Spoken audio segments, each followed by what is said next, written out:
मेरे प्यारे बच्चों, आपका बहुत बहुत स्वागत है आपके अपने यूट्यूब चैनल फ्री एक्सिस में। यहाँ पे फ्री ऑफ कॉस्ट पढ़ाया जाता है।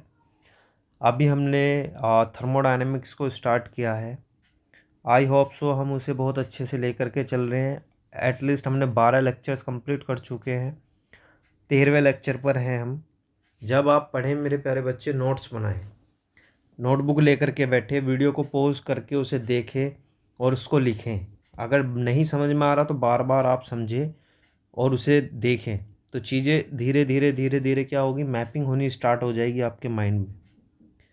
मेरे प्यारे बच्चे, अगर आप चैनल पर नए हैं तो सब्सक्राइब ज़रूर करना। अगर आपको वीडियो अच्छी लग रही है, दिया हुआ कंटेंट आपके लिए हेल्पफुल है, इम्पोर्टेंट है, और शेयर करना तो बिल्कुल भी ना भूलें अपने दोस्तों को। वीडियो अच्छी करे तो लाइक ज़रूर करना, क्योंकि ये हमारे लिए एक मोटिवेशन का काम करती है। तो टाइम को वेस्ट ना करते हुए मैं आपको सीधा लेकर के चलता हूँ एक नए टॉपिक पर। टॉपिक है लॉज ऑफ थर्मोडायनेमिक्स।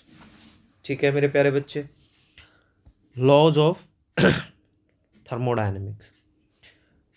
अगर थर्मोडायनेमिक्स में के पॉइंट ऑफ व्यू से देखें, 1 minute, thermo dynamic point of view. एक बात प्यारे बच्चे, थोड़ा बाहर का शोरगुल हो रहा होगा, बैकग्राउंड में कुछ नॉइस ही आ रही होंगी आपको, और डॉग्स के बार्क्स वगैरह की थोड़ा इग्नोर करना।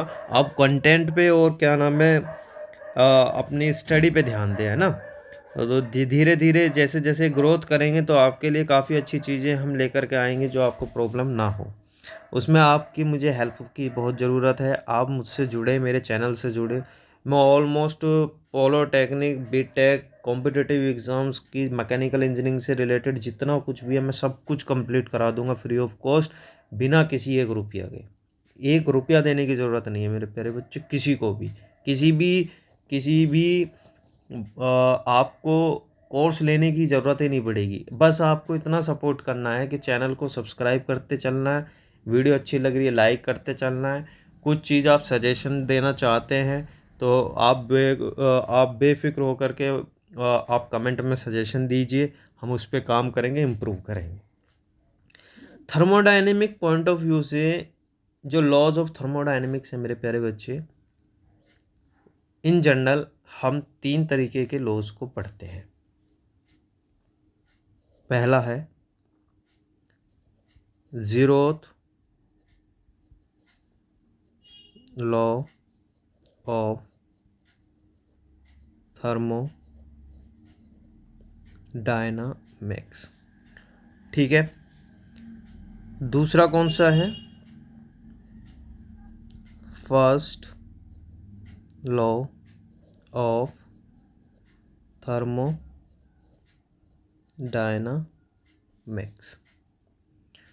एंड थर्ड कौन सा है? थर्ड है सेकेंड लॉ ऑफ थर्मोडायनामिक्स। ठीक है। ये 3 तरीके के लॉज हमें थर्मोडायनेमिक्स में पढ़ने होते हैं, और तीनों ही इम्पोर्टेंट हैं, और तीनों ही क्वेश्चंस आते हैं। चाहे आप पॉलिटेक्निक बैकग्राउंड है, बीटेक बैकग्राउंड है आपका, चाहे कॉम्पिटिटिव एग्जाम का बैकग्राउंड है, आप किसी भी कॉम्पिटिटिव को दे रहे हो, आप जीरो से लेकर के हीरो तक के कॉम्पिटिटिव में, तीनों ही इम्पोर्टेंट है। ठीक। तो आज जो हम डिस्कस करने वाले हैं, वो आज का जो टॉपिक होने वाला है वो होने वाला है zeroth law of thermodynamics. Zeroth law of thermodynamics. ठीक है, इस पर बात कर लेते हैं। जीरोथ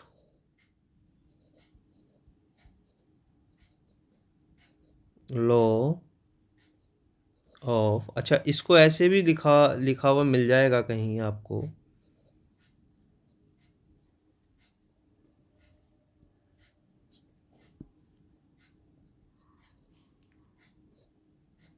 लॉ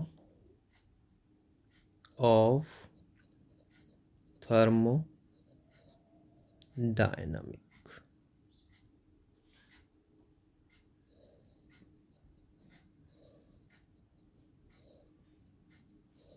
ठीक। जीरोथ लॉ ऑफ थर्मोडायनेमिक कि पहले मैं एक डेफिनेशंस लिख देता हूँ, फिर उसके बाद हम इस पर डिस्कस करेंगे आप। ठीक है, डेफिनेशन लिख देता हूँ, फिर मैं आपको समझाऊंगा।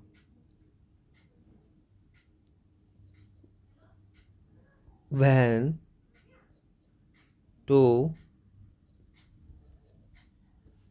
systems are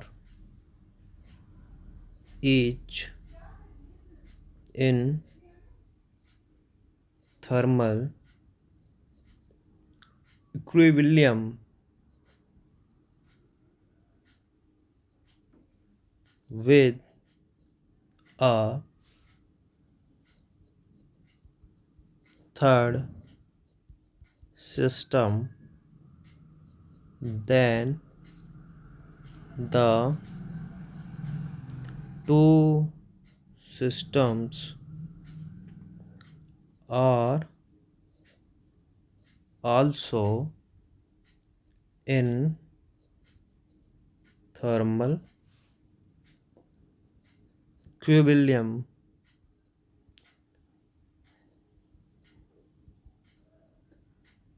with one another। ठीक है, देखो इसे समझो आप थोड़ा सा। क्या कह रहा है ये कह रहा है कि यदि दो सिस्टम्स एक दूसरे के साथ थर्मल इक्विलिब्रियम में है। थर्मल इक्विलिब्रियम मतलब इक्वलिटी ऑफ टेम्परेचर। यदि दो सिस्टम एक दूसरे के साथ थर्मल इक्विलिब्रियम में है और कोई तीसरे सिस्टम के साथ उसका कांटेक्ट हो जाए, ऐसे समझो, then the two system also in thermal equilibrium with one another. आपस में हर तीनों में से हर दो क्या होंगे, इक्विलिब्रियम हो जाएंगे। ठीक है, जब दो सिस्टम हमारे थर्मल इक्विलिब्रियम में है, कोई तीसरा सिस्टम उसके साथ कनेक्ट हो जाएगा, तो वहाँ पर क्या हो जाएगा, आफ्टर सम टाइम हमारा ओवरऑल सिस्टम क्या हो जाएगा, थर्मल इक्विलिब्रियम में हो जाएगा। समझिए, थर्मल इक्विलिब्रियम मतलब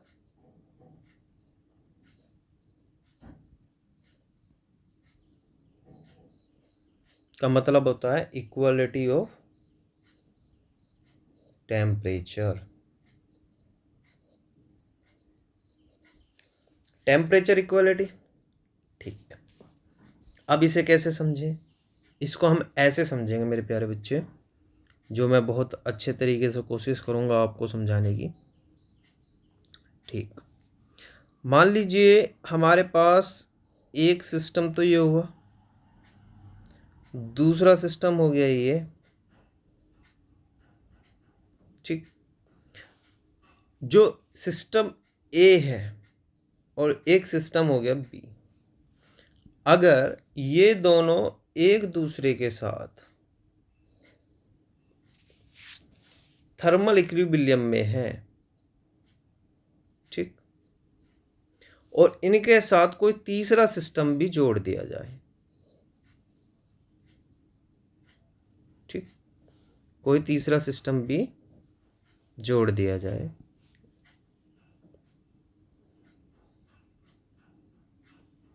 अब वो तीसरा सिस्टम कौन सा होगा, सी। तो ये ओवरऑल सिस्टम क्या हो जाएगा हमारा, थर्मल इक्विलिब्रियम कंडीशन में होगा। तो डायग्राम से आपको चीजें समझ में आ रही होगी। ठीक है, क्लियर है, समझ में आ रहा है? आई थिंक मैं कोशिश यही करता हूँ कि चीज़ें आपकी क्लियर हो जाए। तो ओवरऑल सिस्टम क्या होगा हमारा, थर्मल इक्विलिब्रियम में होगा। तो जीरोथ लॉ ऑफ थर्मोडायनेमिक्स, जब दो सिस्टम हमारे थर्मल इक्विलिब्रियम में और किसी एक दूसरे के साथ कांटेक्ट में आ जाए, कोई तीसरा सिस्टम आया, तो ओवरऑल सिस्टम हमें देखने को क्या मिलेगा, थर्मल इक्विलिब्रियम में मिलेगा। तो इस कंडीशन में हमें क्या देखने को मिले, इक्वलिटी ऑफ टेम्परेचर देखने को मिल रहा है।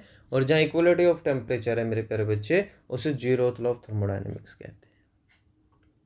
क्या होगा, जीरोथ लॉ ऑफ थर्मोडायनेमिक्स कहते हैं।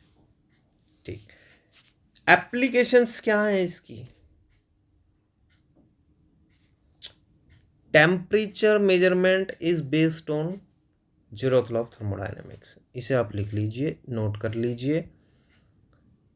टेम्परेचर नोट बहुत इंपॉर्टेंट है, क्वेश्चन में सबसे ज़्यादा पूछा जाता है। Temperature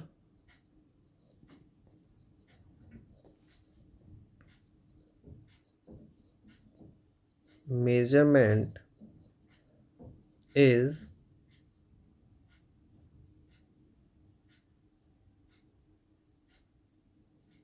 based on zeroth laws of 1 minute of thermodynamics। ये होता है जीरोथ लॉ ऑफ थर्मोडायनेमिक्स का। यहाँ पे मैं आपको बता देता हूँ, ये वाला जो क्वेश्चंस मैंने अभी आपको कराया है, लिखाया है नोट करके, ये सबसे ज़्यादा पूछा जाता है कॉम्पिटिटिव एग्ज़ाम्स के अंदर। ठीक है मेरे प्यारे बच्चे, जीरोथ लॉ ऑफ थर्मोडायनेमिक्स में इससे ज़्यादा कुछ भी नहीं है। जीरोथ लॉ ऑफ थर्मोडायनेमिक्स में इससे ज़्यादा कुछ भी नहीं है। तो थर्मोडायनेमिक्स के पॉइंट ऑफ व्यू से देखें तो 3 तरीके के 2 लॉ देखने को मिलते हैं।